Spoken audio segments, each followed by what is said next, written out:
Hey everybody, listen up. I got mega huge news. Meat Eater Live is heading back out on the road. That's right. Join me and the crew.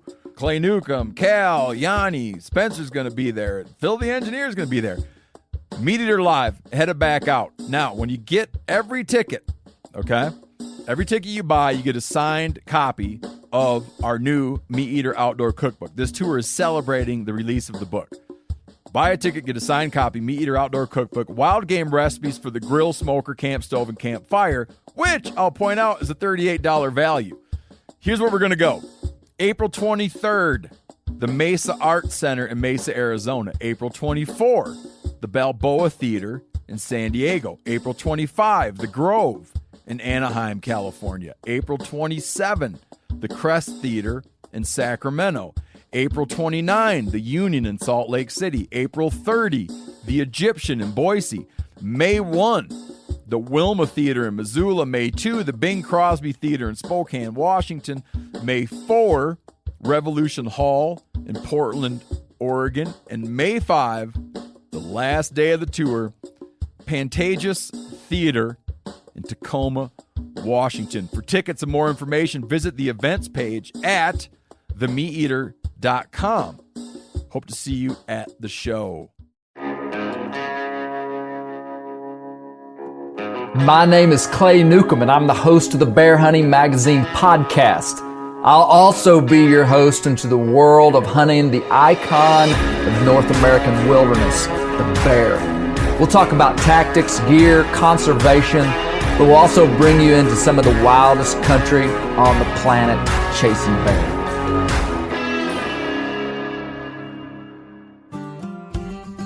This week, I'm down in Brinkley, Arkansas, goose hunting with Jonathan Wilkins at his Black Duck Revival camp. I'm not a big waterfowl guy, and that's not because I don't like it. It's just that I live in the mountains, and we're not on a major flyway. I didn't grow up waterfowl hunting, but it is hard to deny the excitement and the uniqueness of the experience of waterfowl hunting. We actually recorded this podcast before the hunt, so we don't talk a lot about our actual hunt, but Jonathan talks about waterfowl hunting in Arkansas, goose hunting, what we're going to be doing, and I can tell you that we had a great time. Also, around our fire is Natalie Krebs with Outdoor Life. Natalie has been a writer for Outdoor Life for 6 years, and we had a great conversation with her as well. Deer season in Arkansas, rifle season anyway, is officially over, and we're about to start coon hunting and squirrel hunting hard. If you have dogs or need dog-related stuff, check out W Hunting Supply. These guys have everything you need. We say it every week, and we'll keep saying it. Even if you have pet dogs, retrieving dogs, bird dogs, coon dogs, squirrel dogs, yappy dogs, lap dogs, grandma dogs.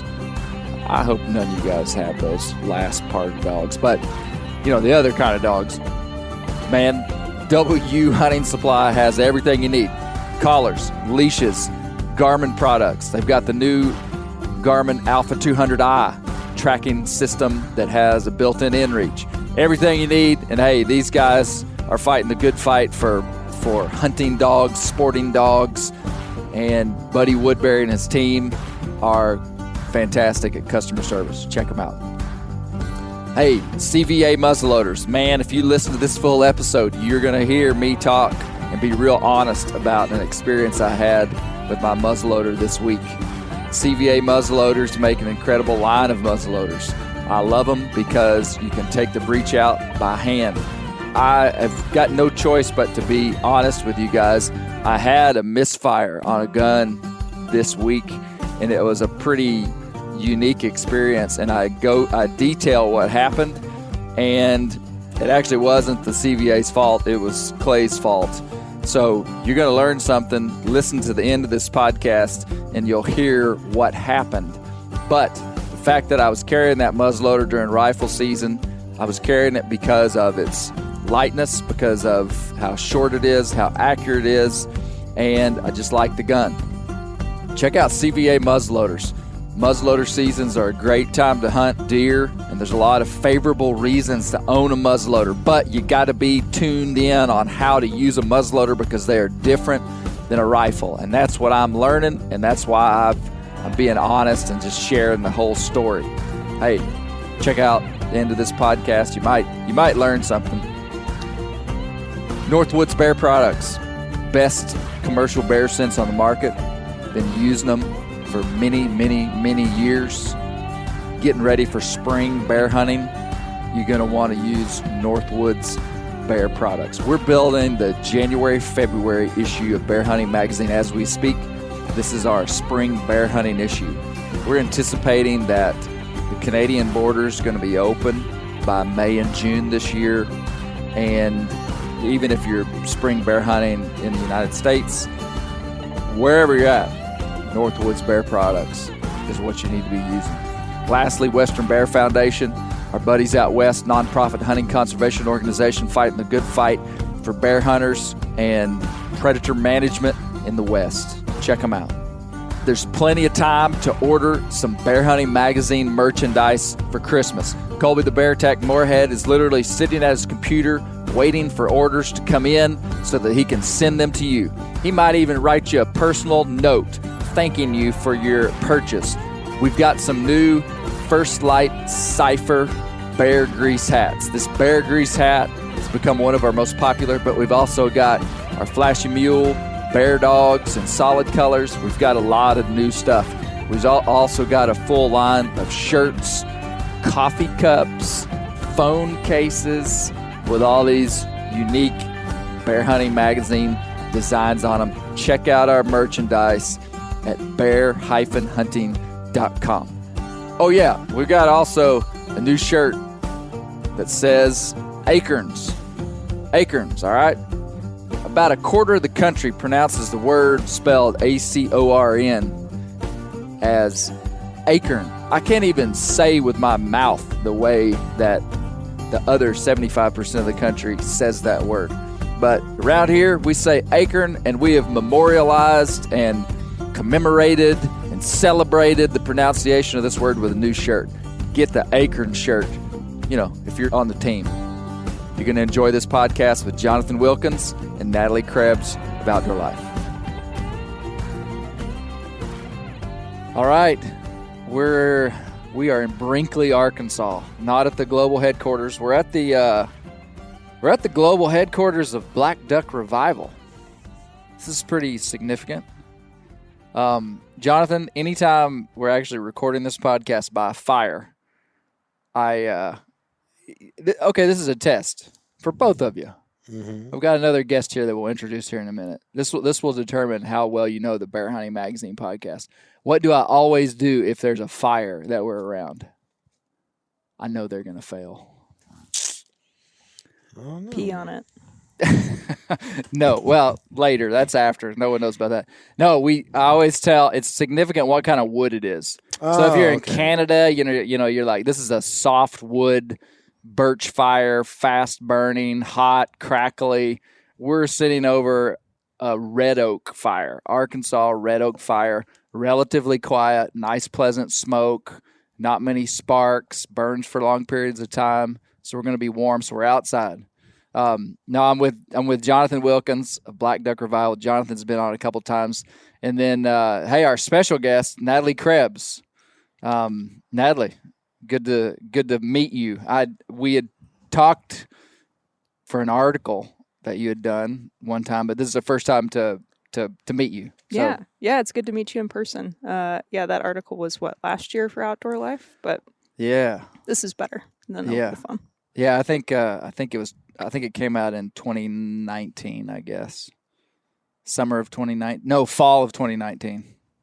Okay. Yep. Yeah, because it made you go hunting in July, but we can talk about that later. Yeah. Jonathan, we might as well talk about it now. Did you know about that? I did not. Okay, well, the reason I know her is because Natalie watched a video of us coon hunting on mules. Is that right? Yeah. Well, we wanted to do a raccoon story for Outdoor Life. We hadn't done anything on raccoon hunting in years, but I was trying to find an interesting angle, and I don't know why, but Google turned up hunting for raccoons on muleback in the Ozarks, and I'm from Missouri, and I had never heard of this, and was like, well, I got to find somebody who still does this. and I found you on YouTube, and I called you up, and we did a story on it. Well, it was interesting because it was just like a few months before that is when we put that video out. So I'd never made any content on coon hunting on mules. And so, yeah, it was great. And so there was an article in Outdoor Life. And you guys sent, but I didn't meet you. We just did a phone interview. Yeah. And you guys sent, what was his name, guys? Giacomo? Who I have Fortunato. Giacomo Fortunato from New York City. I mean, came to Arkansas for 3 days, ate at our kitchen table, hauled him around, coon hunting on mules. I mean, he was a super neat guy. Yeah. I'm glad that worked out because sometimes we'll send photographers from New York City and it to parts unknown, and it does not work out. He was an interesting guy for sure. But I think he took like 1,500 photos in like 3 days, and you guys used like 8 of them. Yeah, that sounds right. But the ones we used turned out awesome. Yeah. No, we still talk about Giacomo. He was a neat guy. But so that's how I know you, just to establish that. So Natalie, you work for Outdoor Life. I do work for Outdoor Life. Yes, I've been there for about 6 years. And I just moved to Arkansas from New York City this summer. And Jonathan, that's the bizarre part is that, yeah, she was in New York City when we did the phone interview. And then a couple months ago at some event, I heard somebody say, yeah, Natalie Krebs is going to be there.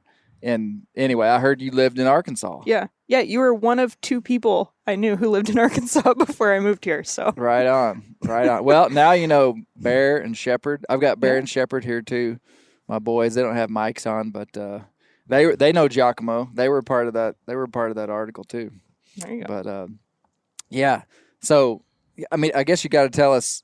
So with COVID, Outdoor Life kind of was able to, you didn't have to be in the office as much, and so it kind of changed the company. You don't have to go into all the details, but like essentially you lived in New York for 6 years. Yes. Which is where Outdoor Life was based out of. I moved to New York City because I started working for Outdoor Life. That's where our parent company was based. But long story short, the city shut down in mid-March when COVID really started to hit, and I left. I mean, I threw all my stuff in a rental car, and I went back home to Missouri. And I've been working remote for months, and then was able to move to Arkansas and keep my job and work remote, and here I am. Wow. Jonathan, would you move to New York City to work for Outdoor Life? Probably not. I've got a family. I don't know if you could take them with you. The question is more about like if you're an outdoor writer writing about the nitty-gritty of North American hunting and fishing, would you move to New York, and how like intuitive would that geographic move be? I'm kind of making a point here. I mean, I guess it depends on how long you stay in New York City or if you move about. But have you ever been to New York City? I have, yeah. Yeah, I liked it. I wouldn't mind spending some real time there. But economically, I don't know if I could endure. I'm used to what stuff costs in Arkansas. Yeah. Well, that was my point. Was like, why is Outdoor Life based in New York City? Yeah. I mean, it was because we were owned by a parent company, and there's a long storied tradition of publications being based in New York City. They've got a great airport to fly you to all the rural places that you need to go for work. Okay. But also, I mean, New York State itself is actually a fantastic place if you like to hunt and fish. I mean, I once took an Uber from Brooklyn to Long Island to hunt brant on a weekend morning. Like, the duck hunting on Long Island is nuts, all along the coast. They've got deer hunting, bear hunting. I mean, it's a really cool place when you get outside of the city, and it doesn't take you that long to get there. The Catskills are just north of the city. Adirondack Park is one of the wildest places I've ever been on the East Coast, and it's in New York State, Finger Lakes. So you do have to make an effort, but I'm not upset that I lived there when I did. I mean, I learned a lot living there. Yeah. Do you remember, Natalie, I don't know how old you are, do you remember those Pace Picante commercials? Jonathan, you're about New my York age. City? Yeah. Yeah. I do Man, not remember you don't those. remember Nope. those? Okay, well, there was paste picante sauce. Like America's favorite, like dirt cheap, like picante sauce. It's really Okay. not America's favorite, but probably really generic. At least where Jonathan and I are from. And they had this marketing deal years ago where these guys were sitting around a fire and they picked up this paste picante sauce and they or this random picante, the other type of picante sauce. They read the label and somebody said, "Where's that from?" And they said, "New York City." And man, it just branded a whole generation of people that if you were a guy, and it was usually set up around a fire, and it was these cowboys. And so, it's like, it ruined me to thinking that New York City could have any kind of like connection to the outdoors. Now I realize that I realize what you're saying. Like New York State is a great place for hunting and fishing in a lot of ways. Yeah, but not hot sauce. New York City does not have a claim to fame for hot sauce, so that's accurate. Okay. How far would you have to drive out of New York City to get into like rural New York? That depends how bad the traffic was. I mean, as the crow flies, it was not far. I mean, you could get to someplace in 90 miles to hunt deer. I mean, Long Island has some of the best bow hunting in New York State simply because so you can bow hunt on Long Island? Yes, but you can't use they don't have a gun season.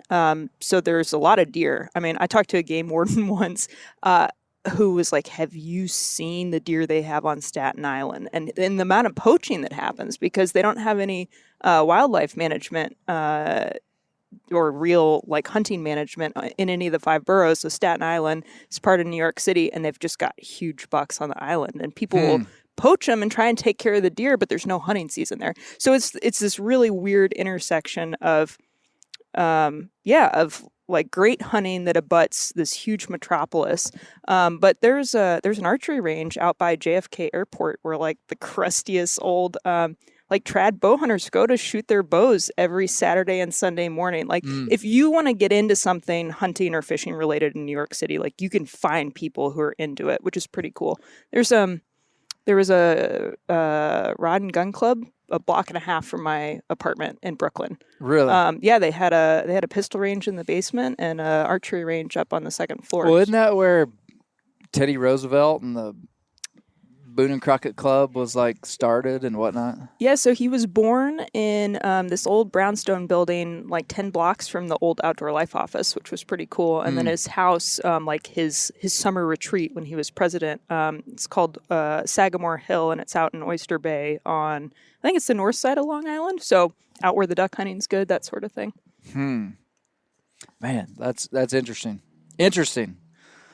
Well, Jonathan, we are here to go on a goose hunt. Is that right? In the morning. Is that what we're doing in the morning? Yep, we're gonna chase speckled-bellied geese. Yeah.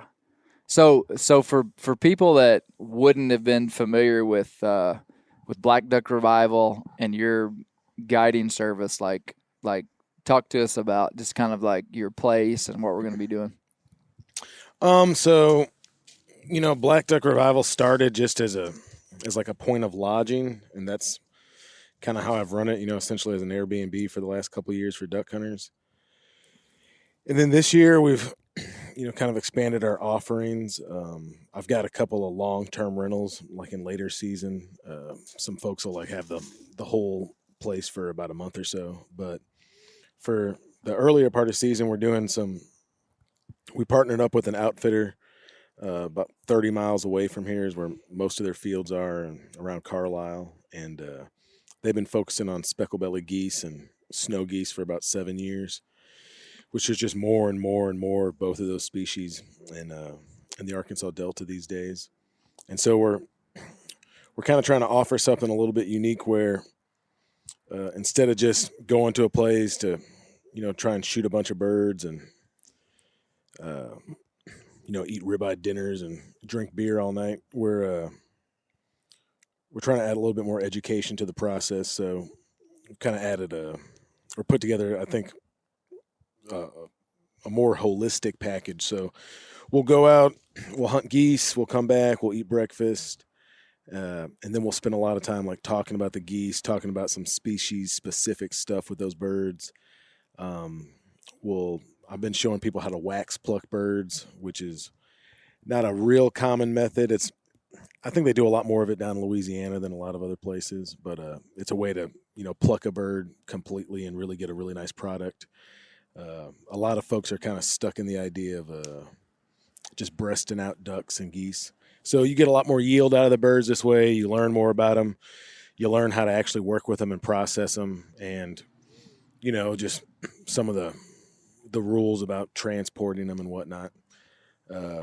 We've done some just 1 day kind of hunt packages, and then we've got some full weekend packages, and we're doing a couple kind of corporate things for some groups this year. But yeah, man, just kind of trying to expand the brand a little bit and broaden our offerings, and hopefully do a little bit of good at the same time. Yeah. So where we're at right now is I'm impressed with the facility, man. I mean, I knew that I would be, but I mean, coming here, I mean, like, it's nice. It's like super comfortable. It's bigger than I thought it would be. Oh, I don't know. I mean, it just when I walked in, I was like, hey, this is bigger than what I thought. It's a big open floor plan too that kind of adds to that. So what's cool, boys, y'all might not know this, but Mr. Jonathan, this was an old church, and he did all this and made it into duck hunting lodge. How many people will this lodge hold? So like in normal times, you'd have, I'd normally say, about 7 people in there. There's a queen size sofa sleeper. There's a queen size bed in the back master bedroom, and then there's 2 bedrooms with 2 fulls in each one. And then I've got the building next to it as well that I fixed up and added on, called the Black Duck Bungalow, and that's a 3-bedroom place with 5 beds. But so for like the events I'm putting on, and because of COVID and everything, I've kind of kept the numbers down. I'm trying to, like, everyone's either in a private room or they're bunking with someone that they traveled with, so that knocks the numbers down a little bit this year. Yeah, but you could, on a normal year, you could hold like maybe 12 people here. I mean, both places maxed out, you'd probably be like 12 or 13. Okay. Yeah. Well, that's cool, man. So somebody could come down here that knew nothing about waterfowl hunting, like me, and you're gonna get a world-class goose hunting experience. I mean, man, we're about as good as it gets, is it not? We're getting. I mean, I don't want to talk anything up too much, but so. I mean, there's a lot of reasons for it, but there's just a lot of speckle-bellied geese. The proper name is a white-fronted goose in the Arkansas Delta. Let's keep this legit. So, yeah, we'll from now on call it white-fronted geese. White-fronted, yeah. So there's white-fronted geese and there's light geese. Light geese consist of snow geese, blue geese, and which is a color variant, and Ross's geese. And there's just a ton of them in the Arkansas Delta now. It's a combination of agriculture. It's a combination of habitat destruction down in Louisiana, where, like, speckle-bellies, like really speckle-belly or white-fronted goose hunting culture is from Louisiana. Really? So they're just passing. They're usually just passing through here to get down there. Yeah, there'd always be some specks here, but they've kind of evolved to root around in the marshlands of Louisiana, and now because of hurricanes and oil and habitat destruction, a lot of that. So they're not going as far south. Yeah, I mean, they're still going down there, but there's just not as much form down there, it seems, as I understand it right now. And then a lot of those rice fields down in Louisiana, once they get the rice harvest, they flood those fields about 2 feet deep to do a crawfish harvest, and that's too deep for waterfowl. You got to think like a duck wants to be able to, especially like a dabbling duck or something, wants to be able to, put its butt up in the air, and when it sticks its head down, it's trying to reach the bottom. So 2 feet's too deep. So there's there's climatic stuff as well. There's a lot of reasons why there's so many birds in East Arkansas right now, but it's kind of been No, it's not ducks though. It's geese. I mean, there's ducks. I mean, there's still ducks in Arkansas. But the duck hunting is not as good as it was became known to be It's 50 getting years it's. ago. I mean, it depends on who you talk to and what they have as far as properties to hunt. But I mean, all in all, duck hunting is more difficult than it was, say 10 years ago. There's fewer birds. There's a lot of pressure. I mean, there's a ton of pressure on ducks in Arkansas. It's just branded as a place that people want to come. So you get a lot of people from, especially all over the South. From New York City. You get folks from New like York City. Natalie. Hey, I'm a resident now. Yeah, that's right. She's from Arkansas now. But yeah, man, there's a lot of pressure here. There's like right now there's not very much water. It hasn't been very wet so far this year, and so that limits some of the places the ducks can go. So, I mean, waterfowling by its nature is like an ephemeral activity. Like waterfowl, these are migrating birds, and they go different places and do different things. And so as human beings, we kind of want stuff to stay the same, but that's not how nature works, And so there's these patterns and things shift, and we influence it and nature influences. And yeah, there's some interesting changes going on right now. And so there's a ton of opportunity for these speckle bellies, and they're fantastic table fare, and they're really fun to hunt, and you hunt them in a different way. So like I said, I partnered up with those guys that have really become experts at it. And, I'm learning every time I go out and take a group out, I'm learning more and more and more about it, and, getting better at blowing a spec call and figuring out why we're decoying them this way or that way, and how they behave differently than, mallards, which is what I've spent most of the last 10 years kind of focusing on. So, yeah, man, it's fun, and it can be educational, and it's a really good entry point for people that don't have a ton of experience, either in waterfowling or just in hunting in general. Mm-hmm. We've kind of talked about it before, but human beings, they react differently to birds and fish and reptiles than they do mammals. So there's kind of a little bit less of a barrier to entry for somebody that might not have a lot of experience in hunting to kind of enter the world of hunting birds, as opposed to I see hunting, like a deer or a bear. That idea is not foreign to me, but I wouldn't have just spouted it off quite with that much clarity. I haven't thought of, and I mean, maybe I've said it before, but just in this moment, I have not thought of bird hunting being a good first step into hunting because they don't have eyelashes. Yeah, and it's boys. Do y'all know? I keep talking to for the listeners here. I keep talking to my boys who don't have headphones. Did you know that they say that animals that have eyelashes, people connect to differently than animals that don't? So you can shoot birds, you can kill snakes, you can kill lizards or whatever. You ever heard that, Natalie? I have, yeah. My older sister does not want to kill a big game animal, but she really wants to shoot birds. Okay. So that's interesting to me that you say that, though, Jonathan. It's I feel like there's so much that goes into successfully hunting waterfowl, everything from gear to figuring out birds to the calling, that unless you have somebody like you who's helping people out, it can be really difficult to crack into. No, there's a lot of barriers to entries on it. I mean, it can be expensive. It's really gear intensive. Like when we hunt tomorrow, we're going to be putting out hundreds and hundreds of decoys. And so, yeah, I think it's a good place, for mentorship. It's also something that, I would hazard a guess that most people, duck hunting or goose hunting, it's you hear a lot in Arkansas, about I hunted 60 days, which is most people that tell you that are lying. I mean, 60 days of chasing ducks will just wear you out. It'd be hard to keep a regular job doing that. Yeah. For most people, it's probably a couple of weekend trips or something, Mm-hmm. And so it's it can kind of be a little bit more of a special thing. It's normally, most of the time, it's kind of a social thing, and even in the midst of all this craziness, with a bunch of precautions and stuff in place, we're still kind of trying to keep it, a little bit social and keep some of those barriers to entry out of people's way so they can. Yeah. I mean, it's like I said, man. If we don't fire a shot tomorrow, like y'all will see a show that'll. I mean, it's just breathtaking. It's like being in a David Attenborough documentary or something. That's really the way.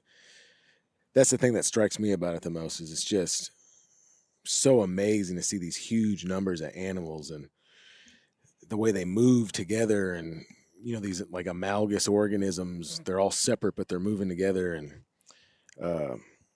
especially with speckle bellies, it's such a call and response sort of thing. You know, it's like they make a noise. Of calling. Yeah, they make a noise. Do you have your make the calls same around your thing. neck? I don't. I want you to get them. I want you to do a call for us at some point. At some point. I don't want to do that. You don't want to do that? No, I mean, if we were talking about ducks, it'd be one thing, but I don't want to embarrass myself with these speckle belly calls. Natalie, what's your experience goose hunting?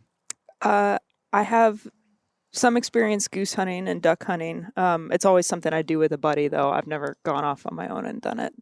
Also, I cannot call. I'm horribly tone deaf, and that's tough for me. So Okay. I'm sure it would sound great to me, Jonathan.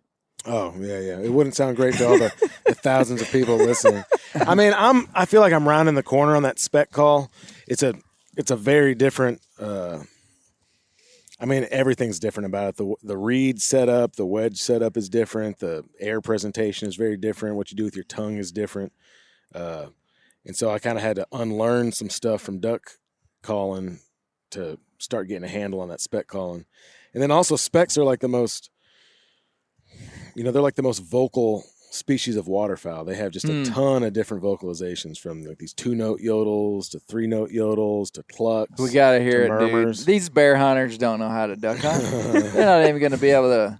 They're going to hear you and be like, "Man, that guy's good." We'll see what happens. We'll see what happens. Okay. Well, so have you written about duck hunting? A little bit, yeah. Yeah. So where have you duck hunted or waterfowl hunted? First place I ever went was Kansas. So we did, one day was like a pit blind for ducks, and the next was a big field hunt with a bunch of people, and had that sort of show that Jonathan's talking about. And then Saw a bunch of geese. Yeah.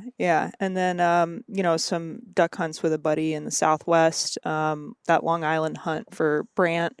A little bit all over the place, but nothing where I've gotten to the point where I'm going out scouting, patterning. Like that's something that's still pretty foreign and really interesting to me. Yeah. So, were you hunting honkers? Yeah, honkers, and then we killed some snow geese, Cool. a couple speckle bellies. Okay.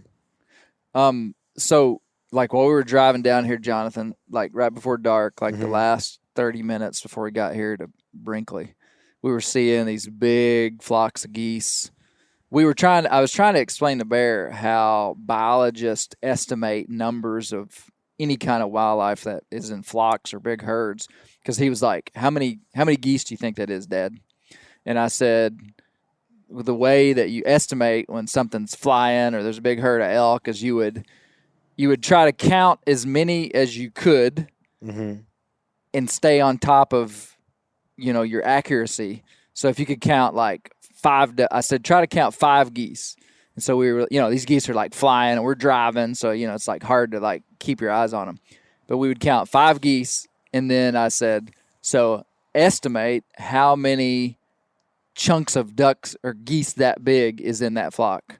And so some of these flocks we thought, and, we were just totally we were probably in the ballpark where some of these V's had to have had 200 geese in them. Sure.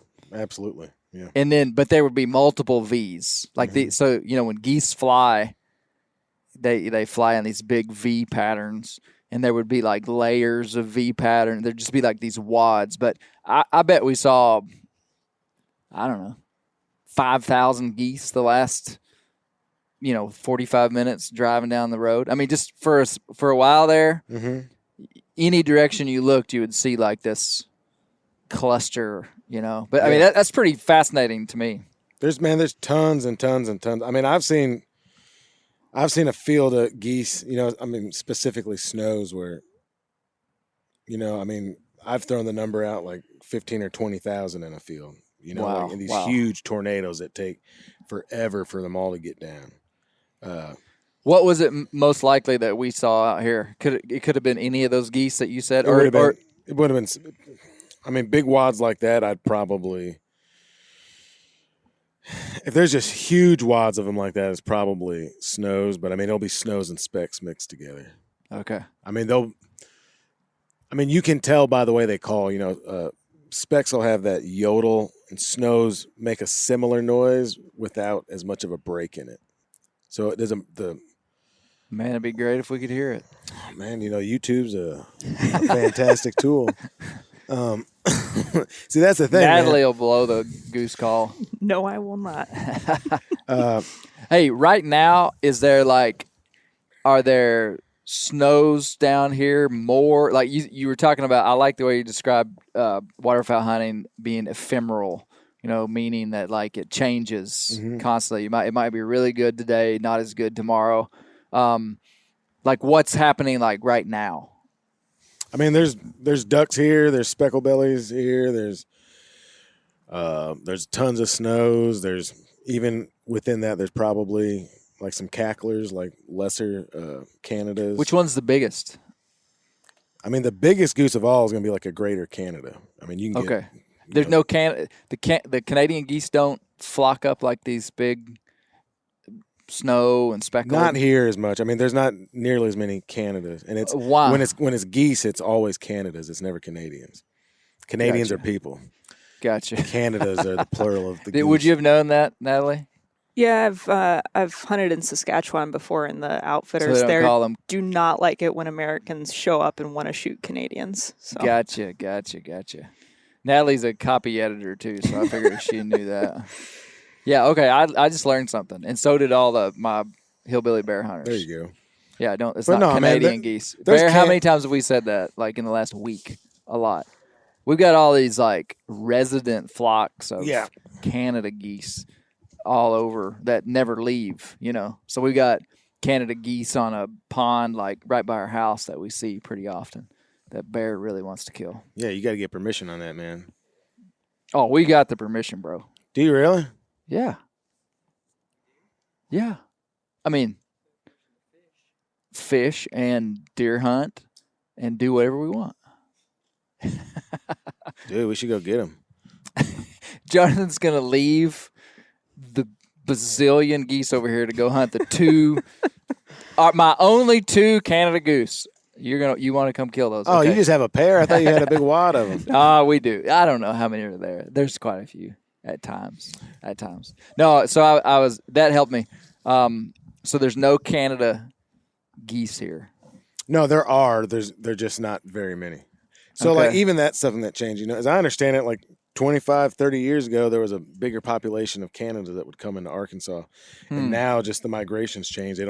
They kind of stopped short in Illinois now. So there's got to be a biological reason for that has to do with the kind of geese that they are and what they eat. I mean, I would assume. Man, there's a lot of reasons. Like if you ask someone why is duck hunting in Arkansas the way it is right now, I mean, That could be you could spend a book. hours and hours and hours talking about it and maybe not still understand all of it. But no, I mean, it's you'll see Canadas. You could work some occasionally. There's some guys that and I've seen some guys on Instagram that like every year they're more in the central part of the state, but they wear Canadas out early season in September in these strawberry fields. But it's also a matter of the waterfowling culture. So like Louisiana waterfowling culture is based around gadwalls and specklebellies. Arkansas waterfowling culture is based around mallards. You go some places and all they shoot is diver ducks. And I mean, that has to be connected to opportunity, though, right? I mean, like, so maybe the mallards aren't making it all the way down to Louisiana? Yeah. No. I mean, there's mallards in Louisiana. They just don't value them as much? No, there's just a lot more gadwalls and specks historically. So they just kind of wanted to be successful, so they're like, hey, let's culturally elevate the gadwall. Yeah, well, it's just, they call them gray ducks down That sounds there. right, doesn't it, Natalie? That's what I would do. yeah, I mean, make like, hay. I'm starting to elevate doe white-tailed deer. Sure. Because that's all I can kill. Well, man, it's I mean, it's availability, Right there. it's opportunity. You also have these different flyways. So like the Mississippi Flyway has more mallards. This place is called Black Duck Revival. We don't get very many black ducks. That's a that's a East Coast thing, Right. or Right.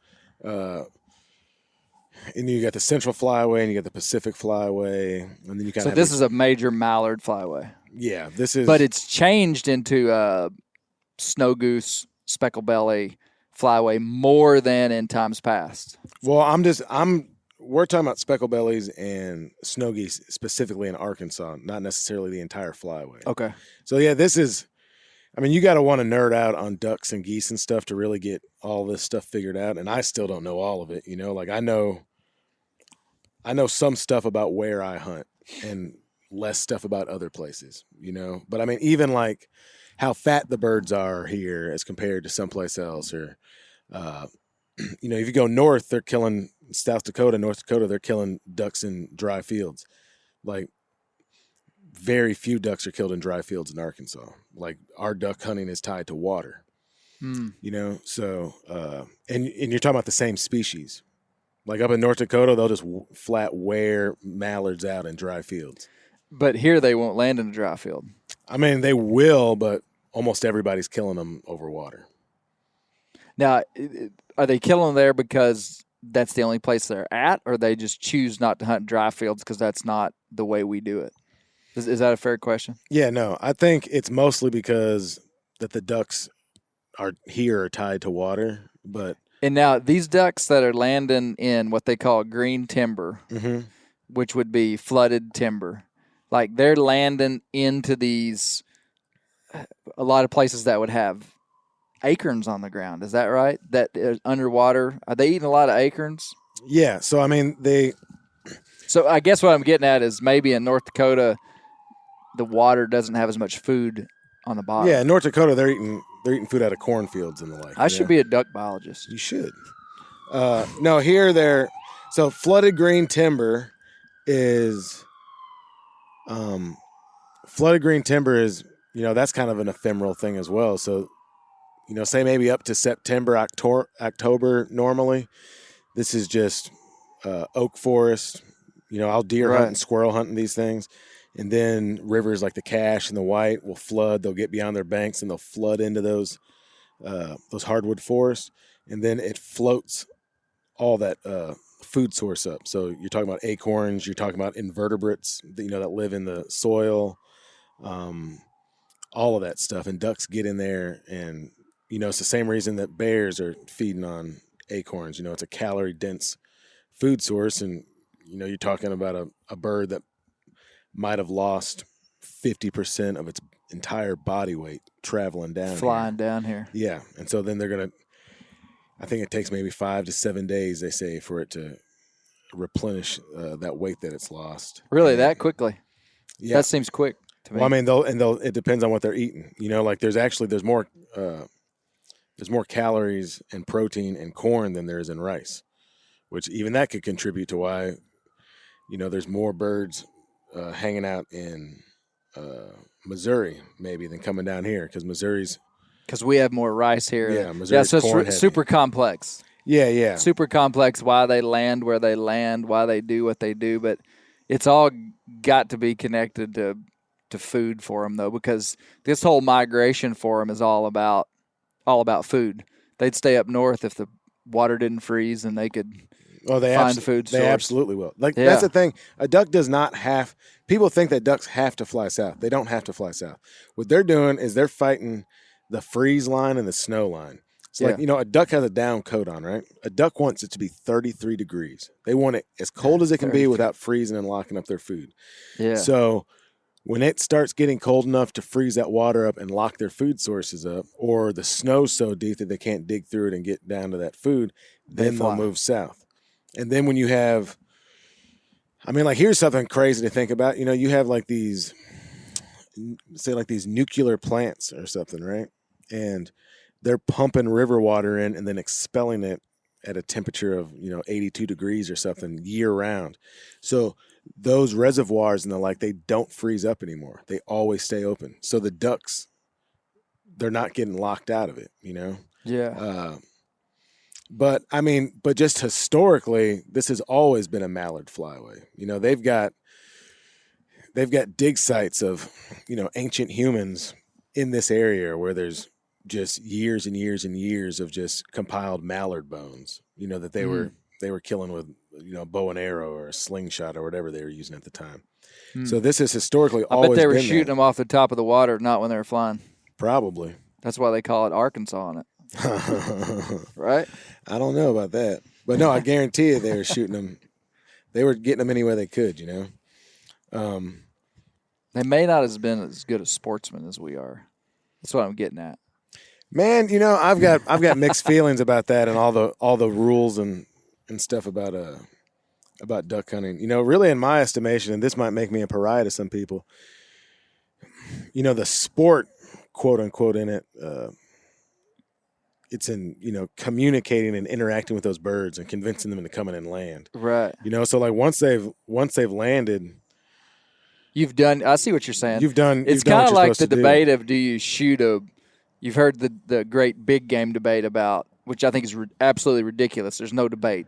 But should you shoot a bedded animal? Yeah, it is. And it's like, man, if you get in close to a bedded animal and can shoot it, you've done your job. That's what I'm hearing you say. Well, duck lands on the water, you've done your job. Yes. Now I would say I'm not just making a living out of water swatting ducks. I don't want to say that, but I don't. I see your point. I think I think a lot of times, if you land a group of 25, a lot of folks will scare them. They'll holler at them or something to jump them off. Yeah. And then shoot them in the air. I don't know that you're any less of a duck hunter or any less noble if you shoot one and then shoot the rest in the air. They all fly. You know? Yeah. And I've got to reiterate this. I'm not saying I'm making a living off of doing that. Sure. But I see your point. Sometimes there's. As long as you're being ethical and you're following the law and you're following the rules, then I try not to get too deep into how you should do stuff. Like, do stuff that you feel okay with, Yeah. I understand. Natalie, change your topic here. So I was going to do this at first, but I had to establish what we were doing, and then we went into the duck hole. Tell me about just like your career. Like, what do you do for outdoor life? So we're taking a total pivot, Jonathan. We're going to come back. And if you got some questions you can have them as well. All right. But yeah, like, how did you get started? Just kind of give me like an overview of your like career in outdoor media. Yeah. How did I get started? Yeah. How did I end up sitting right here with you guys on like a Saturday that's where night? we're going. Yeah. The shortish version is that I studied magazine journalism in college. I really wanted to do photojournalism. That wasn't a major, but magazine journalism was. And I had to go to graduate. I had to do what they called a journalism residency, and I had to go work at a publication we were in the quarter system, not semesters, for a quarter. And there's this whole long list of publications, and there was like Fortune and like Cosmo Girl. I was like, I can't go work for any of those publications. But Outdoor Life was on the list. And I picked them and they picked me because most J students from, Chicago did not want to go work for a hunting and fishing magazine. So I interned there in the fall of 20. So did you have some hunting and fishing background at all? Yeah. So I grew up, in Missouri. I grew up in Missouri. My family's all originally from Kentucky. I was born in Kentucky. We've got a family farm in southern Indiana. So I grew up in a hunting family, but I was around it a lot when I was a kid, but I didn't buy my first hunting license until I was in college. And part of that is simply just I didn't live where I hunted. My mom was not super into hunting. I'm one of 3 girls. There's a whole lot of family dynamics there. But I got into it a little bit later, but then I got into it like really hard. Once I started interning at OL, I was like, why? Like, why have I not been doing this my whole life? And then I fell down that rabbit hole. So I interned What year would that have been? Fall of 2012, and then I graduated college in 2013, and I traveled a little bit, and then I got a freelancing job at Outdoor Life. Kind of heard there might be an assistant editor position open, so I freelanced for 8 months and worked at a restaurant. Lived in St. Louis with my sister, just kind of hoping the job would open up. And then it did, and I guess that would have been 2014, and I moved to New York City as assistant editor for Outdoor Life, and I've been there ever since. What does it? What is the skill set that you're really good at that's made you? So you're making a career of this now. You've been at Outdoor Life for 6 years. Like, I consider myself a writer, Sure. but but I am not a copy editor. I have no background education in English or journalism besides like high school and just a little bit of college. Describe somebody, you don't have to describe yourself, you can describe yourself. What skill set do you have that makes you good at what you do? That's interesting. There's a few things that got me the job, right, which are like on paper. I can read and write pretty well. I'm not especially eloquent. Like the things that I say are not grammatically correct a lot of the time. And I couldn't tell you like, oh, this is how you parse a sentence and this is a predicate and a subject. Like, I don't really? know. Okay. I thought that's what you would be like really good at. Yeah. In theory, I should be able, like, I don't speak that grammatical language of being able to like parse every single thing. I've picked a lot of it up over the years, but like to me, I can look at a sentence just the way that I operate and say there's something wrong there that doesn't make sense and I can fix it, but I can't, like, I don't really care what the terminology is. That's not important to me. Let me ask you a question. Let me stop you. So I know just from being in journalism that nobody writes something that isn't edited by someone else. Yeah. So when you turn in your stuff to whoever you turn it into, do they go, "Oh, great, it's Natalie's stuff"? I hope not. Yeah, because that's what they say for me now at the new place that I work, Spencer Newhart. Yeah, but what you're writing is so good, that it doesn't matter. They're willing to wade through grammar as long as you've got something to say. So I will say everybody needs an editor. People who don't think they need an editor. Editors need editors. Yeah, I turn my stuff into a couple different people. They'll read it. Nothing ever gets posted unless maybe it's an Instagram caption, social media copy that another editor hasn't looked at. Yeah. So back to your original question, like, honestly, like, you can learn to write. You can learn to do a lot of the stuff that goes into my job. You have to be curious. Like, you have to be genuinely interested in people. You have to ask questions. Like, journalism really helped me learn to talk to people. I used to be super introverted, like did not like to pick up the phone and call somebody. Like I hated doing it. I used to hate podcasts. They used to make me sweat. But journalism taught me it's like it's too cold to sweat out by this fire tonight. You'd be surprised. Like it used to make me really nervous. But what I learned through journalism is like people are fascinating and they've got fascinating stories to tell. And to be a good reporter, you need to remove yourself from that a lot of the time. Sometimes there's times when you're part of the story, but you also need to know like when it's not about you, when it's about the people that you're around, what readers are interested in, like what can they learn from this, like what's fascinating about what's happening around you. And there's so much of that in the outdoor industry. Like that at the end of the day is the coolest part of my job is I get to go a lot of places and meet really interesting people and tell their stories. And that was a job that I did not know existed. I knew about it a little in J school, and then I started doing it and was like, wow. J school, journalism school, sorry. Gotcha. Yeah. So that I think you just need to be curious to do this. Yeah. And yeah. That's a really good answer. I'm asking you that because I'm interested in it because I'm trying to understand these things for myself. What I feel like that, at least the kind of air quotes journalism that I do, which might be videos or might be articles, and I don't do a lot of like interview type stuff. Most of the stuff I'm writing about is my interpretation of kind of some aspect of hunting, or maybe even just like a how-to tactic thing. But it feels like in media we're trying to interpret. We're interpreters, So like you're here with Jonathan, duck hunting in eastern Arkansas or goose hunting in eastern Arkansas. Like he may think this is like normal, That's the way I always think about it. Like, to him, this is like normal life. He does this all the time. But we come in here and we're like interpreting where there's value, where there's interest, where there's significance, where there's something that's weird, where there's something that maybe people don't understand that he understands.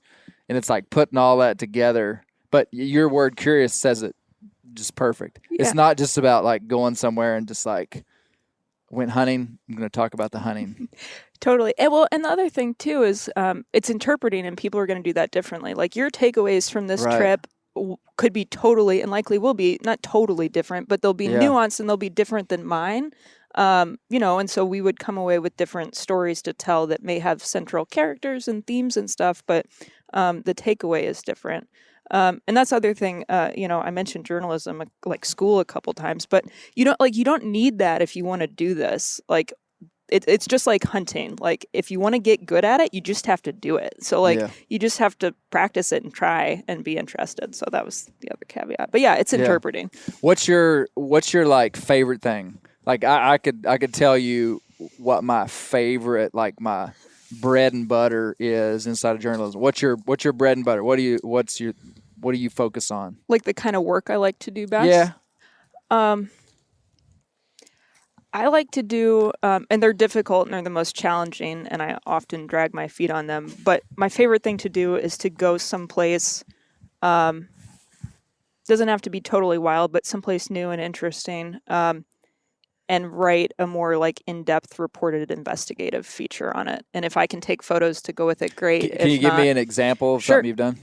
One of the bigger ones was I went into the Boundary Waters in northern Minnesota, the Boundary Waters Wilderness. I think it was early 2018. I went with a couple of guys who've been working to protect the wilderness from mining on the borders. It's like one of the most pristine and most visited wildernesses in the U.S. We went in there in March. It was completely frozen over, so we took these like sleds in, camped on the ice for a few days, ice fished, snowshoed, just did a wilderness trip. And when I got out of there, I had to write about it. Like, I had to write about this battle that was happening in this wilderness, and try and extrapolate my experiences into something that, was research, but would try and tell a story. So you were involved in this story. Yeah. So I happened to play a role there. And part of that's just because like I went there, it was sort of on the ground reporting. And what's tricky about that and kind of fun is like some of it can get dry. Like people can get worn out about, oh, sign this petition, save this place. It's like, well, I don't live there. Like, I'm worried about this. People get that fatigue around a lot of public lands and a lot of the issues that are happening. And so the challenge there for me was, how do I make this place and these people important to somebody who's never been here, but maybe might want to one day, or it's related to something that's going on where they live. So to me, to do that is the most fun. And again, that includes people in new places. I did something I'd never done before, which was sleep on a couple of feet of ice and ice fish. Like, I'm not from the north. Like, I'd never done that before. It's freezing, but it was awesome. So cool. What about you? What's your... Not being solely, like, when I think about my outdoor media world, like, I'm kind of segmenting it into writing, video, podcasting. I think I feel most accomplished and feel like I've probably done the best interpretation of a hunt and portraying that to people in a way that's compelling. It's probably through video. Like, I probably like video more than anything. But I have recently, I've been toying around with some longer form writing, and I actually like that better than. So for the last 7 years with Bear Hunting Magazine, I've pretty much trained my brain when I write to think magazine article. Like, I just think in 1,500 word blocks, with subpoints and a sidebar. Sure. So the last year, I've been doing some longer form writing with a potential project that I'm doing, and that has been really fun. Like, like book chapters, like just having a bigger space, longer time to do it. So for writing, I like the longer form communication really. But I also love to, and people that listen to this podcast would hear this. I do love people and love, just authentic, genuine people, interviewing them.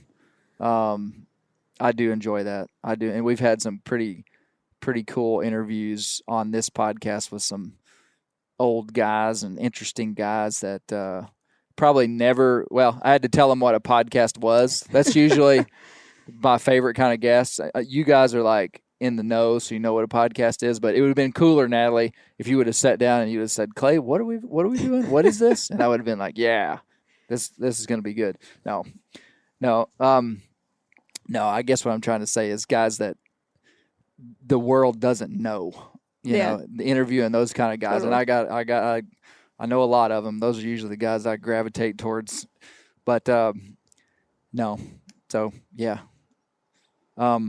Man, you weren't supposed to ask me a question. Sorry. This is what I do for a living. I ask people questions. Both Get your own podcast, Natalie. Wait, can I ask Jonathan a question? Yes, you can.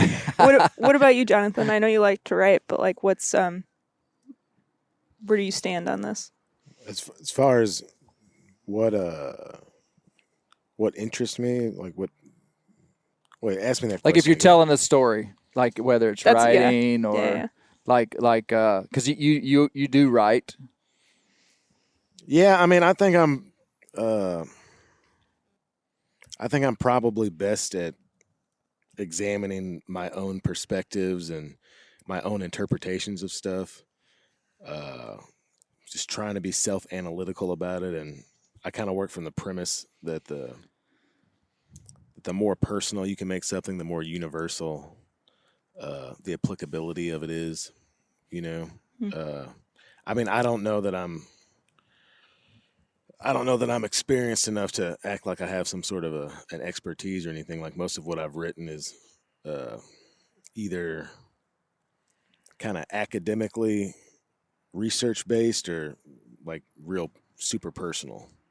And I kind of feel like I'm developing a style that's a blending of those two. Yeah. Jonathan wrote a real cool piece for us on a guy named Holt Collier, who was he's an African American guy that guided Roosevelt on the famous bear hunt in Mississippi when Holt Collier was the guy that actually lassoed the bear and had it tied up for Roosevelt. Is that right? Mm-hmm. Jonathan wrote a cool article for us in Bear Hunting Magazine about that. You did a good job with it. That's awesome. That was cool. That was. I got a lot of comments on that story just because it was so really? unique. Oh yeah, cool. Yeah, man.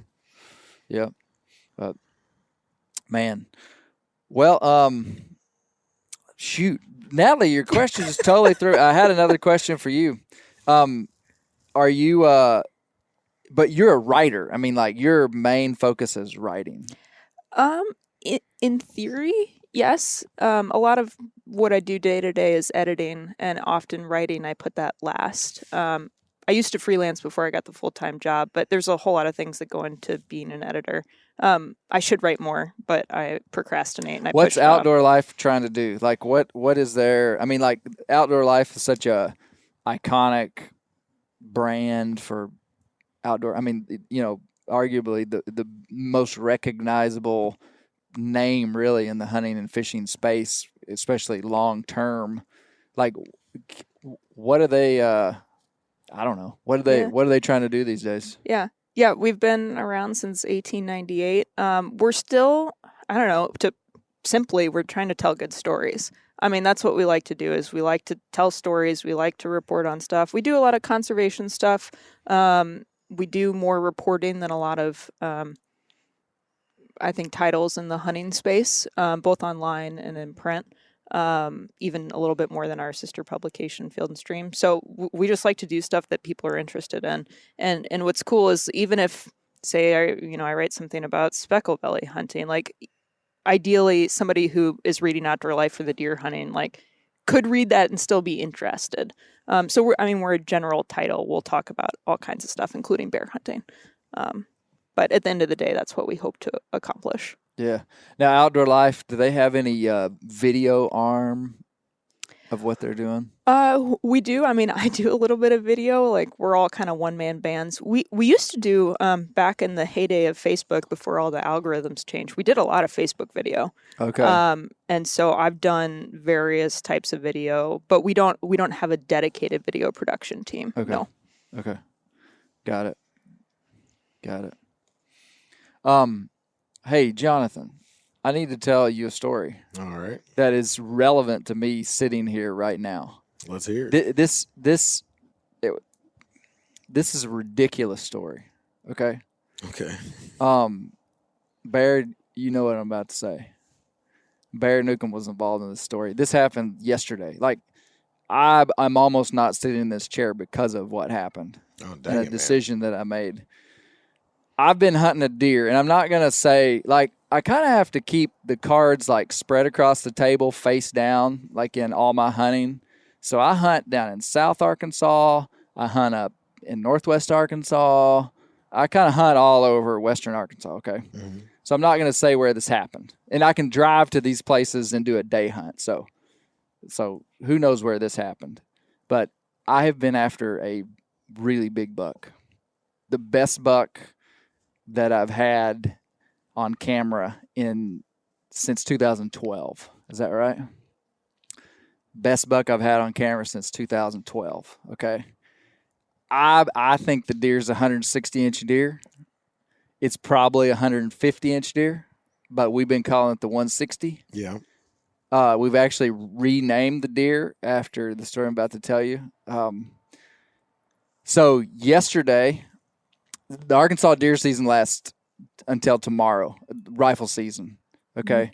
I typically am a whitetail bow hunter. I mean, like, that's where I've made my money, metaphorical money in deer hunting is whitetail bow hunting.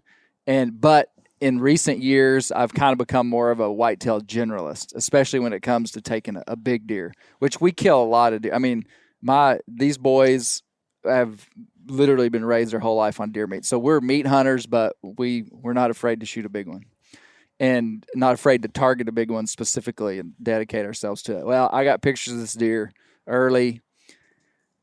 Have whitetail hunted more this year than I have in many, many years, motivated by this deer. Okay. I've seen the deer with my eyes 2 different times, Jonathan. I haven't said any of this publicly. I had the deer at 25 yards on October the 9th. I had my bow in my hand and could not shoot the deer.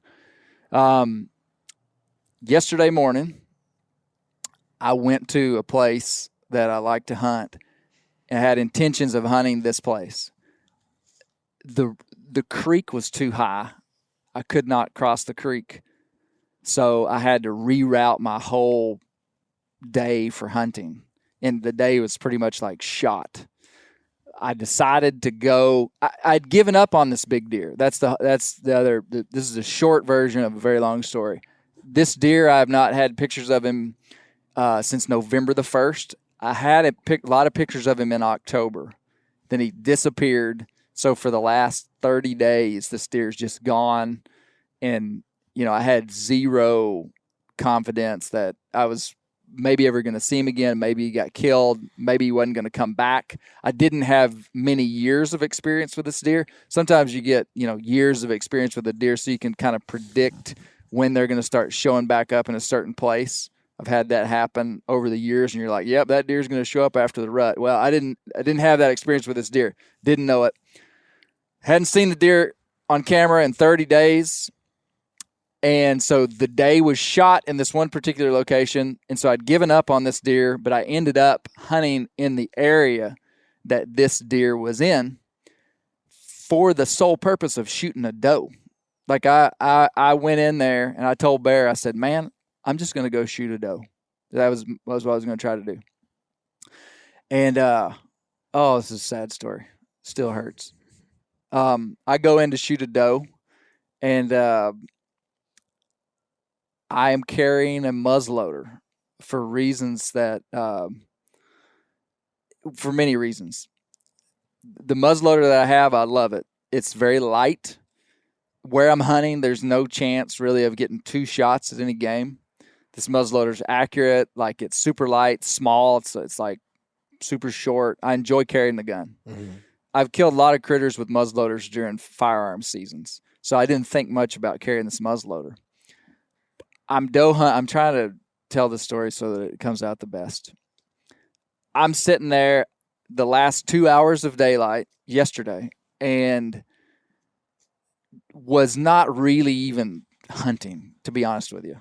I was like looking at my phone. I was distracted. Like I was like not, of all the hunting I've done this whole year, it was the most distracted hunt I've been on the entire year. At about 4:45, I have 5 bucks come walking through, which was news to me because these bucks had got back into a bachelor group. They were all year-old bucks, spikes and 3-points, 5 of them in a single file line came walking past me. And I was like, that's interesting. That perked me up, And one of them started looking back behind him. And sure enough, the buck that I've been after all year, I just turn and he's at 40 yards right there. I've got a muzzleloader that shoots like lights out, The problem comes in with what happened a week before when I hunted in the rain for about 6 hours straight. And I had not reloaded the muzzleloader after the rain. But earlier in the season, everybody knows what I'm shooting. I'm shooting a CVA Acura mountain rifle. It's not the gun's fault what's about to happen. Okay, I'm foreshadowing.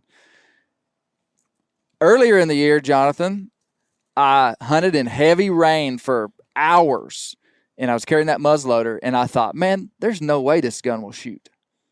And I cocked it back when I got done hunting just to test it. It was a brand new gun. Pow! Shot just great. And I'd been sitting in the rain, so I was like, man, I got a lot of confidence. 2 weeks ago, I was walking across the same creek I couldn't cross the other day, fell in the creek while I was holding the muzzleloader. The breech plug went under the water. I filmed this, and I was like, I wonder if this thing will shoot. When I got back to the truck, I put my camera up on the grill of my truck, cocked the hammer, boom, shoots just perfect. So I have incredible confidence in this gun not letting exterior water get into the Pyrex pellets. Okay. What Clay did not calculate is extreme weather variations in my truck.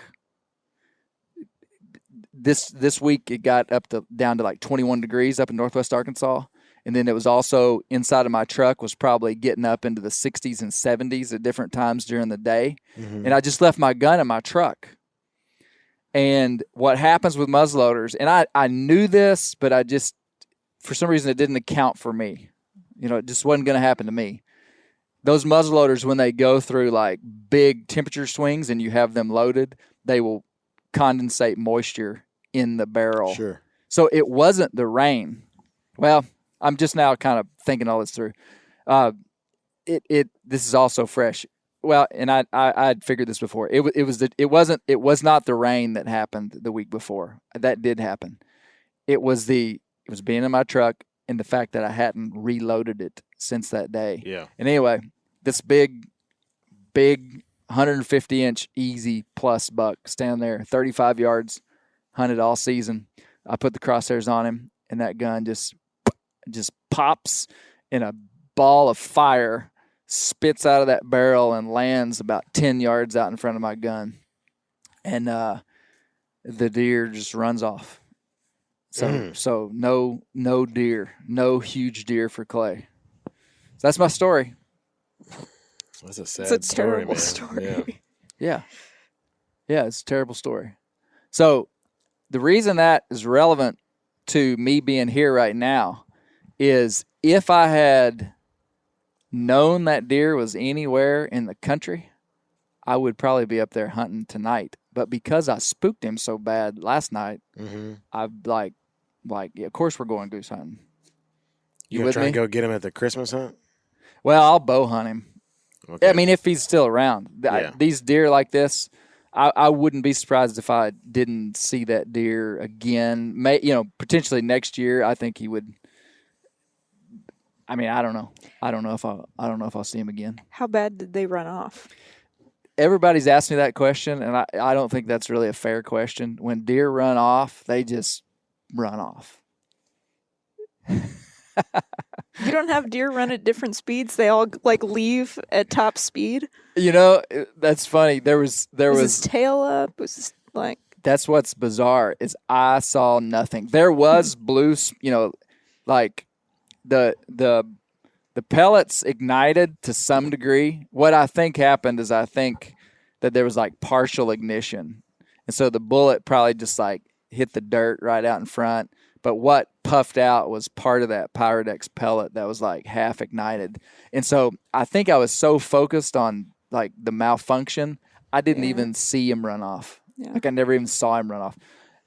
So we spent a good part of this morning looking for I went and looked for the deer, tried to find any indication of if it was hit, and nothing. I made big loops and circles. So I'm 99.9% sure that the deer was not hit. So anyway, I just had to tell you guys that story so you would, just know. Yeah. Well, I hate that happened, Sorry, but I'm man. glad you came to chase To a specs. waterfowl hunter like Jonathan, he's like, "What's the big deal, man? I missed a goose yesterday." Oh, I would And be then I'm like- heartbroken over that, man. I mean, I was killing deer before I was killing ducks. Yeah. Well, Bear was heartbroken over it too. Bear was after this deer too, but he used both of his buck tags up. So, no, I'm still trying to process the emotional trauma. I mean, I've missed plenty of deer, but this is the biggest deer I've ever missed. And it's the just having one in your lap that close with no, I mean, when I saw him, I was just like, This is it. this is done deal. So that's what's hard for me to stomach. It wasn't like he was a little bit out of range or he was walking or he was running away when I shot. It was like I could have hit him with a rock. That's what's sad. And I do want to say that, I just want to say it again. Like, people have heard me rant about how great my CVA is. Mhm. It is. I still love the CVA. If you drop it in water and pick it up, I think it would shoot. If you leave it in your truck with 50-degree temperature swings, any muzzleloader in the world, it's not going to shoot. So here's what I learned, and the whole reason that I'm going to tell that story is because of the breech plug on those CVAs. You can just screw out with your hand. You don't need a tool, which every muzzleloader I've had had to have a tool. Mm-hmm. You just got to unload it. You just got to screw out the breech plug, pour the Pyrodex pellets out. It's just little pellets. Yeah. And you just put those pellets back in just like you're loading a single shot gun. Just like, I mean, pretty much every time you hunt. That's what I'm going to do from now on. So. Yeah, man, I learned that lesson when I was hunting that bear and I'd found all that sign and I called you about it. And I went back and I sat out there in the rain, like underneath this little outcropping of rock. And I never even thought I'd actually like put duct tape over the barrel of the gun, and then right there by the breech plug, I thought I was good to go. And I didn't kill that bear, and I went home. And like a week later, I pulled that thing out, and it was just, it was like a poultice or something in there. Like, it wasn't solid anymore. It was like a paste of Pyrodex pellets. Yeah. So it wouldn't. I Well, mean, that a week bear, later, it wouldn't have shot. Yeah, I mean, but I think I'm afraid of that bear to come out, at 20 yards and I'd shot it, it wouldn't have fired. So, yeah, and I hadn't messed with muzzle loaders a ton at all up to that point. Now, I mean, I did kill a deer last year with that same muzzle loader, but just very different conditions. So, yeah, man, that oh God, it hurts my heart for you, man. I've never had any trouble with muzzleloaders. This is the first time, and I love muzzleloaders because of you're getting to hunt with a firearm in a good part of the season usually, But in this case, it was going against me because it was during a firearm season. I mean, I could have been carrying a rifle, but it was just like, man, this gun shoots as good as the rifles I've got. I'm going to shoot this gun. So I learned a valuable lesson, very, very valuable. So anyway, that's why I'm so sad, Jonathan. We'll see if we can change it tomorrow, man. Yeah, man, I'm looking forward to it. Very much so. Natalie, any closing thoughts? We've been talking for an hour and 12 minutes, which is about on par for the Bear Hunting Magazine podcast. Well, I do, but I'm not going to start anything fresh now. Oh, you have something? No. I could. No, I don't. No. No. I was just thinking about my mishap with during muzzleloader season in Arkansas this year. This was the bear story I was telling you about earlier. The only thing I wanted to add, because this is the Bear Hunting Magazine podcast, and sure. I didn't want to, only talk about. No, hit us. I did something stupid during muzzleloader season this year in Arkansas, which was I was running behind and I did not check my muzzleloader before I went out to go hunt in the Ozark National Forest with a couple of buddies. So I took my bow with me because I was like, great, I'll just shoot my bow. There's a range near camp. I can go in the middle of the day on the opener, just check it. But I don't want to take something out that I might have knocked off, whatever. It'd been a few years since I shot it. So opening morning of muzzleloader season, I go wander around the National Forest, and I don't know, it was probably 8 a.m., 9 a.m., something like that. I sit down on this trail. It's kind of this big open bowl in front of me, and I see what looks like a pretty good game trail. And I'm on the side of this ridge, and I just sit down and eat breakfast for 15 minutes. Put my wrapper away. I'm just sitting there. And here comes a bear down this trail. And I mean, I just moved to Arkansas. I heard there were bears here, but I've never been just sitting in the woods. I've killed a bear before. I've hunted bears, but it's been nothing like this in Arkansas. And it just is coming down the trail. And I'm like, oh, this is perfect. Because it looked like he was going to take this trail down into this little bowl. And I'm sitting, 15, 20 yards up on the hillside. Perfect vantage, almost like I'm in a tree stand. And he's going to walk down below me. Except for what happens is he doesn't follow the valley down. He starts walking towards me. And I'm sitting there with my bow. And I forgot how bad their eyes are. Because I shifted a little bit and I clipped my release to the bow and I kind of turned and was waiting for him to walk down broadside. And he just kept coming and he kept coming and he was facing me. Why didn't this happen to you, Jonathan? Jonathan is burning the boot leather off his boots. With a muzzleloader would have been perfect. But meanwhile, this bear is just facing me head on. He's not a very big bear, so it's not like his chest is right in front. I don't have a shot with my bow. And maybe somebody else would have shot him right in the chest. But he just kept coming. And so I was sitting there frozen, waiting for him to maybe turn. I could get my broadside shot. And finally, he's about 3 yards from me, where Jonathan's sitting. Wow. And he finally looks up. And he just stares at me for about 30 seconds. And I stare at him. And the only shot I have is his head. And I don't have my bow drawn because I was waiting for him to turn. And we just stare at each other for about 30 seconds. Wow. And he turns around and he runs away the exact way he came. So it went from head to ass and he just took off. And had I done my homework and brought my muzzleloader with me, I probably could have shot a bear the opening day of muzzleloader season in Arkansas. Man, what an experience. Yeah, but that one's my fault. That's not leaving that's not an act of nature messing with the powder. That makes me feel better, Natalie. That was just me being stupid. So anyway, that's my bear story. That was the only thing I had to add to your takeaway. I wouldn't hold your breath waiting for that to happen again in Arkansas. Yeah. That's awesome. I mean, I wish you'd have killed it. Where have you killed a bear? Up in Saskatchewan. Oh, okay. Yeah, that was also with muzzleloader with the CVA. So, oh, really? Yeah. That's a good bear story. That's a good bear story. It would have been better if I killed him. But hey, first day hunting in Arkansas ever. Do you have any intel into why the bear was there? I mean, was there something going on? The trail itself that I had seen, in retrospect, I realized it, and after having talked to my buddies who are used to seeing bear sign around there, it was a bear trail. I mean, it was covered in leaves and it was wide. It wasn't worn down to the dirt like a deer trail. It wasn't narrow. I mean, it was pretty wide and it was just that's the only thing I can figure. It Yeah. was sort of a trail down something he used pretty often, but Cool.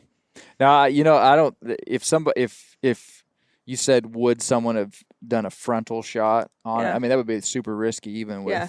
I mean, he was Yeah. 3 yards away, and if your bow's heavy enough, and he was a younger bear, so I Yeah. do think that it might have been really hard trail to follow. But I mean, shoot, bears Yeah. are hard to trail anyway. Yeah.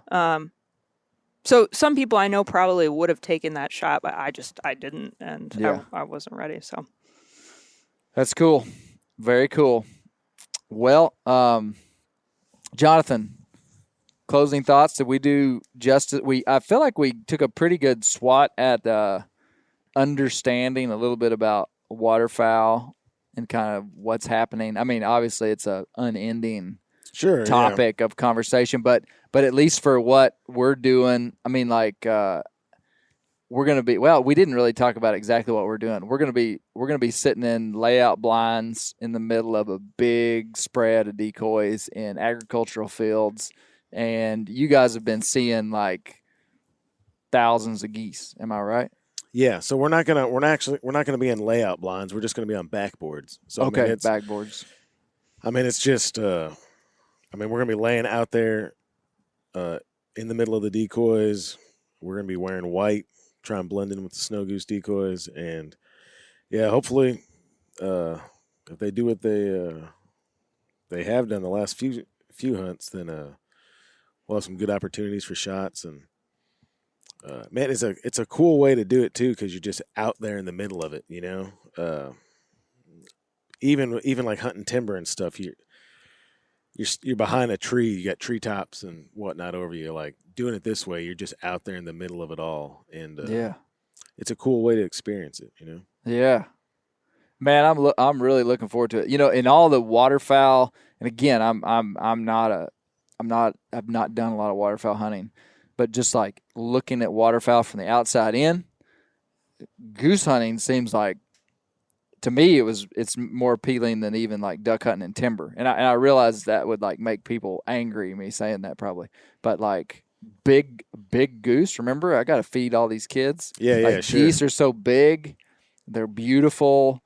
They come in these huge, massive flocks. The way you described them coming in like pterodactyls, Yeah, that got me going. So anyway, I'm looking forward to it, Jonathan. it'll be fun. I mean, they come in singles and triples and stuff too. I mean, I'm describing best case scenario to you, but I mean, really, with all of it, it's the convincing them. You know, it's the interaction. It's like, you know, like what a lot of people like about turkey hunting is like you're directly interacting with the animal. It's not just an ambush scenario. Yeah. I mean, there's ambushing ducks, there's pond jumping and stuff, but that's not what this is. This is them thinking that they are landing with a bunch of their buddies, you know. Will some of them actually hit the ground, land in the deeks? Yeah, I mean, it depends. At what point do they realize that they're surrounded by like white Tyvek weather vanes? Man, it's so. I mean, would they just land in it and just like start eating and like be there for 30 minutes? I mean, they will. They'll land. Really? They'll land. They'll look. A lot of this is dependent on the weather. It's dependent on the wind. Like, you know, if we're hunting these silo socks, like 7 miles per hour wind totally transforms it. You know, like if it's 2 miles an hour, it's hard. Okay, so a 7 mile per hour wind on these silo socks, which are these white like weather vanes on a stake, makes it look like a flock of 7 to 10 miles per hour. That's what you want, huh? Yeah, I mean that wind isn't freezing you out real bad or anything, but it's making those things bob and move, and even like a full body decoy is going to move around a little bit in that wind. Like you always want some wind for waterfowl decoys, even just on water or anything else. But yeah, I mean, shadows matter. Overcast days versus sunshiny days matter. Cloud cover matters. They can. It's much easier for them to pick you out on an overcast day than it is on a bright sunshiny day. Mm. You know, so I mean, there's all these different, and even like, you'll see a difference in 15 minutes. Like we're waiting for the sun to hit us. We got too many shadows on us. When that sun gets right over there and hits us and lights us up, they'll want to come in better. So, yeah, ephemeral. Ephemeral, man. It's like the undulating nature of birds, but it can be like I said before, man. It's stupendous just to be a part of it, and just to observe it, and just to be able to interact with an animal in that way. So, I mean, even if you don't fire a shot, there's still good days. There's still good hunts, Yeah. So, Jonathan, how could people like next year, like you'll be booking hunts here? Like, how could people find you? Yeah. So it's like same as regular, man. There's blackduckrevival.com or Black Duck Revival on Instagram. There's a snow goose hunt for the first few days of February. That's like a conservation Do you hunt. have any hunts that are still available for this season? That's the last one. Tell me when it is. So it's like the first 3 days, or the last day of January is arrival, and then you hunt the first 2 days of February. So call Jonathan and come hunt with him. Yeah, you can come hunt snow geese. That's a conservation hunt. You, Bear. You don't have enough money. But no, it's a cool way to see a ton of birds, and just experience something cool. So there's a few spots on that left, and yeah, we'll probably still do some goose hunts next year, and probably try and do some different stuff. Like Black Duck Revival is it's ephemeral as well. Like I see it being here. I see it being, not always being contained to here, but following birds and going different places and trying different species, and just giving people an opportunity to try something, or kind of be welcomed into something that they might be interested in, and really try something neat. Man, this is such a perfect time. Like, the one thing I do like about this hunt and especially the hunts after the first of the year is that most of the big game hunting is done. And I think that's why waterfowl hunting probably, if waterfowl hunting had to compete 100% with September, October, November big game hunting, it probably wouldn't be as big as it is, or maybe big game hunting wouldn't be as big as it is. But I like it that they overlap some, but they kind of, you can do all the deer hunting you want and then go waterfowl hunting. And these hunts aren't expensive, I mean, as compared to most things. So, I mean, most people could afford to come down here and hunt with you. And, so it's – yeah, I mean, there's day hunts, just one day hunts, that are a few $100s. Yeah. So it's – I mean, I'm not saying that – I mean, a few $100s is a few $100, but, yeah, it's not going to cost you what a moose in Saskatchewan or something's going to cost you. Yeah, exactly. It's a cool, fun thing to do. Like James Brandenburg came down with his son, and it's kind of like a perfect thing for that. Yeah, and we're not roughing it, man. I mean, you're cooking for us. It's cool. It's cool, man. Natalie, how can people find you? You can go to outdoorlife.com or find us on Instagram. It's outdoorlife or outdoor_life. Follow us there. Find our stories. Yep. Magazines on the newsstand. Yep. Okay. Cool. Well, thank you guys. Good to talk with you, Natalie. Jonathan, as always, it's a pleasure. Sure thing, bud. Yeah, thanks for having us. Keep the wild places wild, because that's where the speckled belly geese live.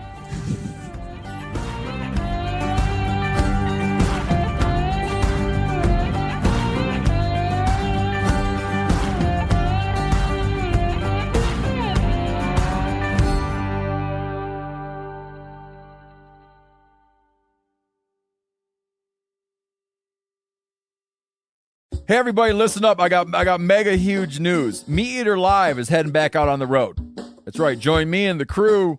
Clay Newcomb, Cal, Yanni, Spencer's going to be there. Phil the engineer's going to be there. Meat Eater Live headed back out. Now, when you get every ticket, okay? Every ticket you buy, you get a signed copy of our new Meat Eater Outdoor Cookbook. This tour is celebrating the release of the book. Buy a ticket, get a signed copy, Meat Eater Outdoor Cookbook, wild game recipes for the grill, smoker, camp stove, and campfire, which I'll point out is a $38 value. Here's where we're going to go. April 23rd, the Mesa Art Center in Mesa, Arizona. April 24th, the Balboa Theater in San Diego. April 25, the Grove in Anaheim, California. April 27, the Crest Theater in Sacramento. April 29, the Union in Salt Lake City. April 30, the Egyptian in Boise. May 1, the Wilma Theater in Missoula. May 2, the Bing Crosby Theater in Spokane, Washington. May 4, Revolution Hall in Portland, Oregon. And May 5, the last day of the tour, Pantages Theater in Tacoma, Washington. For tickets and more information, visit the events page at themeateater.com. Hope to see you at the show.